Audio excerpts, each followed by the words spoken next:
ಸ್ನೇಹಿತರೆ, ನನ್ನ ಚಾನೆಲ್ಗೆ ನಿಮ್ಮೆಲ್ಲರಿಗೂ ಪ್ರೀತಿಯ ಸ್ವಾಗತ. ನಾನು ಮಮತಾ. ಭ್ರಾಮರಿ ಪ್ರಾಣಾಯಾಮ ತುಂಬಾನೇ ಪ್ರಯೋಜನ ಕೊಡುವಂತಹ ಪ್ರಾಣಾಯಾಮ.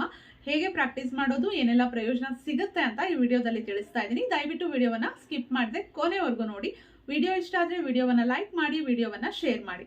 ಬ್ರಾಹ್ಮರಿ ಪ್ರಾಣಾಯಾಮವನ್ನ ಅಭ್ಯಾಸ ಮಾಡೋದ್ರಿಂದ ನಮ್ಮ ತಲೆಯ ಸಂಪೂರ್ಣ ತಲೆ, ಮುಖದ ಭಾಗದ ಆರೋಗ್ಯಕ್ಕೆ ತುಂಬಾನೇ ಪ್ರಯೋಜನಕಾರಿ. ತುಂಬಾ ಜನ ಯಾಕೋ ಕಿವಿ ಕೇಳಿಸ್ತಾ ಇಲ್ಲ, ಕಿವಿಯಲ್ಲಿ ಶಬ್ದ ಬರ್ತಾ ಇದೆ, ಕಿವಿ ನೋವಿದೆ, ಕಿವಿ ಸೋರ್ತಾ ಇದೆ, ಈ ರೀತಿಯ ಕಿವಿಯ ಎಲ್ಲಾ ಸಮಸ್ಯೆಗಳನ್ನ ನಿವಾರಣೆ ಮಾಡುತ್ತೆ.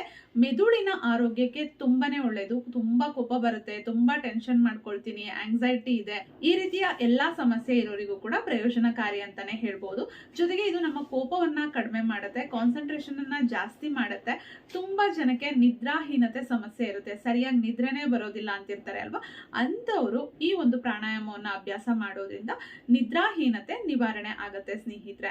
ತುಂಬಾ ಜನ ಕೇಳ್ತಾ ಇದ್ರಿ, ಕಿವಿಯ ಒಂದು ಸಮಸ್ಯೆಗಳನ್ನ ಹೇಳ್ಕೊಳ್ತಾ ಇದ್ರಿ, ಕಿವಿಯಲ್ಲಿ ಶಬ್ದ ಬರ್ತಾ ಇದೆ, ರಿಂಗ್ ಅಂತ ಅಂದ್ರೆ ಟಿನೈಟಸ್ ಪ್ರಾಬ್ಲಮ್ ಇದೆ ಅಂತ.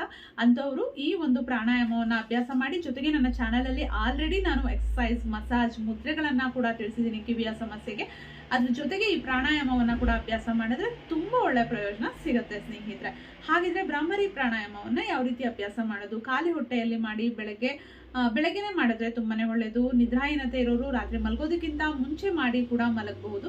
ಯಾವುದೇ ಸಮಯದಲ್ಲಾದ್ರೂ ಮಾಡಿ, ಖಾಲಿ ಹೊಟ್ಟೆಯಲ್ಲಿ ಮಾಡಿ. ಊಟ ಏನಾದ್ರೂ, ತಿಂಡಿ ಏನಾದ್ರೂ ತಿಂದಿರ್ತೀರಾ ಅಂದ್ರೆ 2 ಅವರ್ಸ್ ಆದ್ಮೇಲೆ ಮಾಡ್ಬೇಕು. ಆರಾಮ್ ಹೋಗಿ ಕೂತ್ಕೊಳ್ಳಿ, ರಿಲ್ಯಾಕ್ಸ್ ಆಗಿರಿ. ಯಾವುದೇ ಪ್ರಾಣಾಯಾಮವಾಗ್ಲಿ ತುಂಬಾ ರಿಲ್ಯಾಕ್ಸ್ ಆಗಿ ಮಾಡ್ಬೇಕು, ತುಂಬಾ ಅರ್ಜೆಂಟ್ ಅಲ್ಲಿ ಬೇಗ ಮುಗಿಸ್ಬೇಕು ಅಂತೆಲ್ಲ ಮಾಡಬಾರ್ದು. ಮೊದಲನೇದಾಗಿ ಈ ರೀತಿ ಷಣ್ಮುಖಿ ಮುದ್ರೆ ಹಾಕೊಳ್ಬೇಕು. ಕಿವಿಯನ್ನ ಸ್ವಲ್ಪ ಈ ರೀತಿ ಕ್ಲೋಸ್ ಮಾಡಿ, ಬೆರಳಿನಿಂದ ಈ ರೀತಿ ಮುಚ್ಕೊಬೇಕು. ನಂತರ ನಿಮ್ಮ ಕಣ್ಣುಗಳನ್ನ ಮುಚ್ಚಿ, ತೋರ್ ಬೆರಳಿನಿಂದ ಮಧ್ಯದ ಬೆರಳನ್ನ ನಿಮ್ಮ ಮೂಗಿನ ಹೊಳ್ಳೆಗಳ ಪಕ್ಕ ಇಟ್ಕೋಬೇಕು. ಪೂರ್ತಿ ಮೂಗನ್ನ ಕ್ಲೋಸ್ ಮಾಡಬಾರ್ದು, ಸುಮ್ನೆ ಜಸ್ಟ್ ಹೀಗೆ ಸ್ವಲ್ಪ ಮುಚ್ಚಬೇಕಷ್ಟೇ. ನಂತರ ನೋಡಿ, ಹೀಗೆ ಇದು ಷಣ್ಮುಖಿ ಮುದ್ರೆ. ಉಸಿರನ್ನ ತಗೋಬೇಕು. ಉಸಿರನ್ನ ಹೊರಗಡೆ ಹಾಕ್ತಾ ನೀವು ದುಂಬಿ ತರ ಸೌಂಡ್ ಮಾಡ್ಬೇಕು. ಮತ್ತೆ ಹಲ್ಲುಗಳು ಒಂದಕ್ಕೊಂದು ಟಚ್ ಆಗ್ಬಾರ್ದು. ಮೇಲ್ಗಡೆ ಹಲ್ಲು, ಕೆಳಗಡೆ ಹಲ್ಲು ಟಚ್ ಆಗ್ಬಾರ್ದು. ನಾಲಿಗೆ ಕೂಡ ಎಲ್ಲಿಗೂ ಟಚ್ ಆಗ್ಬಾರ್ದು. ನಾಲಿಗೆನ ಸುಮ್ನೆ ಈ ರೀತಿ ಫೋಲ್ಡ್ ಮಾಡ್ಕೊಳ್ಳಿ, ಹೀಗೆ ಹಿಂದಕ್ಕೆ ಫೋಲ್ಡ್ ಮಾಡ್ಕೊಳ್ಳಿ, ಅಥವಾ ಹಾಗೆ ಹೀಗೆ ಇಟ್ಕೋಬಹುದು. ಆದ್ರೆ ಎಲ್ಲಿಗೂ ನಾಲಿಗೆ ಟಚ್ ಆಗ್ಬಾರ್ದು, ಹಲ್ಲು ಕೂಡ ಒಂದಕ್ಕೊಂದು ಟಚ್ ಆಗ್ಬಾರ್ದು. ಶುರು ಮಾಡೋಣ. Breathe in,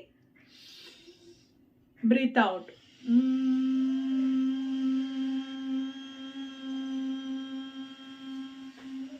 Breathe in,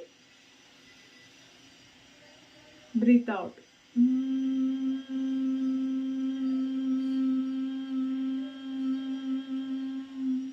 Breathe in, ಪೂರ್ತಿ ಹೊಟ್ಟೆ ತುಂಬಿಸ್ಕೊಬೇಕು. Breathe out.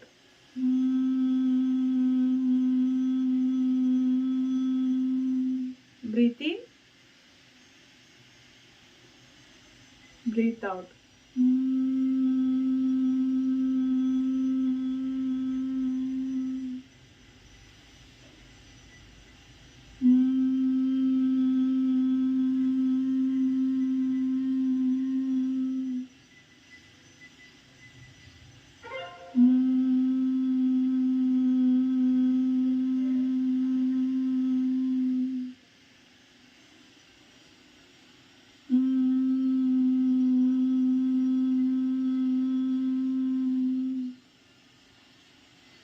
ಈ ರೀತಿ ಪ್ರಾಕ್ಟೀಸ್ ಮಾಡಿ. ನಿಧಾನವಾಗಿ ಹೊಟ್ಟೆ ತುಂಬಾ ಉಸಿರು ತಗೋಬೇಕು. ಉಸಿರು ತಗೊಂಡಿರ್ತೀರಲ್ಲ, ಉಸಿರನ್ನ ಹೊರಗಡೆ ನಿಧಾನವಾಗಿ ಹೊರಗಡೆ ಹಾಕ್ತಾ ದುಂಬಿ ತರ ಅಂತ ಸೌಂಡ್ ಮಾಡ್ಬೇಕು. ನೆನ್ಪಿರ್ಲಿ, ಹಲ್ಲುಗಳು ಟಚ್ ಆಗಿರ್ಬಾರ್ದು, ನಾಲಿಗೆ ಕೂಡ ಎಲ್ಲಿಗೂ ಟಚ್ ಆಗಿರ್ಬಾರ್ದು. ಆ ರೀತಿ ನೋಡ್ಕೊಂಡು ಮಾಡಿ. ಕಿವಿಯನ್ನ ಕೂಡ ಕ್ಲೋಸ್ ಮಾಡಿರ್ತೀರಾ ಅಲ್ವಾ, ನೀವು ದುಂಬಿ ತರ ಸೌಂಡ್ ಮಾಡ್ತೀರಾ ಅಲ್ಲ, ಸೊ ಅದು ಎಷ್ಟು ಒಂದು ಒಳ್ಳೆ ನಿಮ್ಗೆ ಫೀಲ್ ಕೊಡುತ್ತೆ ಅಂದ್ರೆ, ಅದು ಮಾಡಿದಾಗ ನಿಮ್ಗೆ ಗೊತ್ತಾಗತ್ತೆ ನಿಮ್ಮ ಕಿವಿಗೆ, ನಿಮ್ಮ ಬ್ರೈನಿಗೆ. ಸೊ ಮತ್ತೆ ನಿಮ್ಗೆ ಮಾನಸಿಕವಾಗಿ ಕೂಡ ಆ ಒಂದು ಸೌಂಡ್ ಇದೆಯಲ್ಲ, ಅದು ತುಂಬಾನೇ ನಿಮ್ಗೆ ಪ್ರಯೋಜನವನ್ನ ಕೊಡುತ್ತೆ ಅಂತಾನೆ ಹೇಳ್ಬೋದು. ಗಂಟಲಿನ ಆರೋಗ್ಯಕ್ಕೂ ಕೂಡ ತುಂಬಾನೇ ಒಳ್ಳೇದು. ಎಲ್ಲರೂ ಪ್ರಾಕ್ಟೀಸ್ ಮಾಡ್ಬೋದು ಇದನ್ನ. ತುಂಬಾ ಒಳ್ಳೆ ಪ್ರಯೋಜನ ಸಿಗುತ್ತೆ. ಎಷ್ಟೊತ್ತಾಗುತ್ತೋ ಅಷ್ಟೊತ್ತು ಪ್ರಾಕ್ಟೀಸ್ ಮಾಡಿ. ಒಂದೇ ಸಲ ಜಾಸ್ತಿ ಮಾಡ್ಬೇಕು ಅಂತ ಏನಿಲ್ಲ. ಷಣ್ಮುಖಿ ಮುದ್ರೆ ಹಾಕೊಂಡು ಬೇರೆ ಕೂತ್ಕೊಳ್ಬೇಕಲ್ವಾ, ಸೊ ಕೈಯೆಲ್ಲ ನೋವು ಬರುತ್ತೆ ನಿಮ್ಗೆ. ಷಣ್ಮುಖಿ ಮುದ್ರೆನಲ್ಲಿ ಪ್ರಾಕ್ಟೀಸ್ ಮಾಡೋದ್ರೇನೆ ನಿಮ್ಗೆ 100% ರಿಸಲ್ಟ್ ಸಿಗೋದು. ಕೆಲವರು ಹಾಗೆ ಪ್ರಾಕ್ಟೀಸ್ ಮಾಡ್ತಾರೆ, ಬಟ್ ಷಣ್ಮುಖಿ ಮುದ್ರೆ ಅಂದ್ರೆ ನಾನು ಏನು ಕಿವಿಯನ್ನ ಕ್ಲೋಸ್ ಮಾಡಿ ಈ ರೀತಿ ಮಾಡಿ ತೋರಿಸ್ತೇನೆ ನಿಮ್ಗೆ. ಈ ರೀತಿ ಪ್ರಾಕ್ಟೀಸ್ ಮಾಡಿದ್ರೆ ನಿಮ್ಗೆ 100% ಬೆನಿಫಿಟ್ ಸಿಗುತ್ತೆ. ಹಾಗೆ ಬರೀ ಕಿವಿಯನ್ನ ಕ್ಲೋಸ್ ಮಾಡಿ ಕೂಡ ಪ್ರಾಕ್ಟೀಸ್ ಮಾಡ್ತಾರೆ, ಅಥವಾ ಜಸ್ಟ್ ಹಾಗೆ ಹೀಗೆ ಯಾವ್ದಾದ್ರು ಕೈಯಲ್ಲಿ ಮುದ್ರೆ ಹಾಕೊಂಡು ಕೂಡ ಜಸ್ಟ್ ಏನೋ ಉಸಿರನ್ನ ತಗೊಳ್ಳೋದು, ಉಸಿರನ್ನ ಹೊರಗಡೆ ಹಾಕ್ತಾ ಅಂತ ಸೌಂಡ್ ಮಾಡೋದು, ಇಷ್ಟನ್ನು ಕೂಡ ಮಾಡ್ತಾರೆ, ಹಾಗೂ ಮಾಡಬಹುದು. ಆದ್ರೆ ಷಣ್ಮುಖಿ ಮುದ್ರೆನಲ್ಲಿ ಆದಷ್ಟು ಪ್ರಾಕ್ಟೀಸ್ ಮಾಡಿ, ನಿಮ್ಗೆ 100% ರಿಸಲ್ಟ್ ಸಿಗುತ್ತೆ ಸ್ನೇಹಿತರೆ. ತುಂಬಾ ಅನೇಕ ಪ್ರಯೋಜನಗಳು ಸಿಗುತ್ತೆ. ಪ್ರತಿದಿನ ನಾವು ಪ್ರಾಣಾಯಾಮಗಳನ್ನ ಅಭ್ಯಾಸ ಮಾಡಲೇಬೇಕು, ಅದರಿಂದ ಅದ್ಭುತವಾದ ಪ್ರಯೋಜನಗಳು ನಮಗೆ ಸಿಗುತ್ತೆ. ತುಂಬಾ ಜನಕ್ಕೆ ಕಿವಿಯಲ್ಲಿ ಸಮಸ್ಯೆ ಇರುತ್ತೆ, ಅಥವಾ ತುಂಬಾ ಪದೇ ಪದೇ ತಲೆನೋವು, ಮೈಗ್ರೇನ್ ಬರ್ತಾ ಇರುತ್ತೆ, ತಲೆ ಸುತ್ತು ಬರ್ತಾ ಇರುತ್ತೆ. ಸೊ ಮೆದುಳಿನ ಆರೋಗ್ಯ ಚೆನ್ನಾಗಿರ್ಬೇಕು ಅನ್ನೋರು, ಸೊ ಎಲ್ಲರೂ ಇದನ್ನ ಪ್ರಾಕ್ಟೀಸ್ ಮಾಡ್ಬೋದು. ಪ್ರಾಕ್ಟೀಸ್ ಮಾಡಿ ರಿಸಲ್ಟ್ ಅನ್ನ ಕಮೆಂಟ್ ಮಾಡಿ ತಿಳಿಸಿ. ನನ್ನ ಚಾನಲ್ ಅಲ್ಲಿ ಈ ರೀತಿಯ ಸಾಕಷ್ಟು ಯೂಸ್ಫುಲ್ ವಿಡಿಯೋಸ್ ಇದೆ, ಫ್ರೀ ಇದ್ದಾಗ ನೋಡಿ ಸಪೋರ್ಟ್ ಮಾಡಿ. ಮತ್ತೆ ಭೇಟಿಯಾಗೋಣ. Thank you.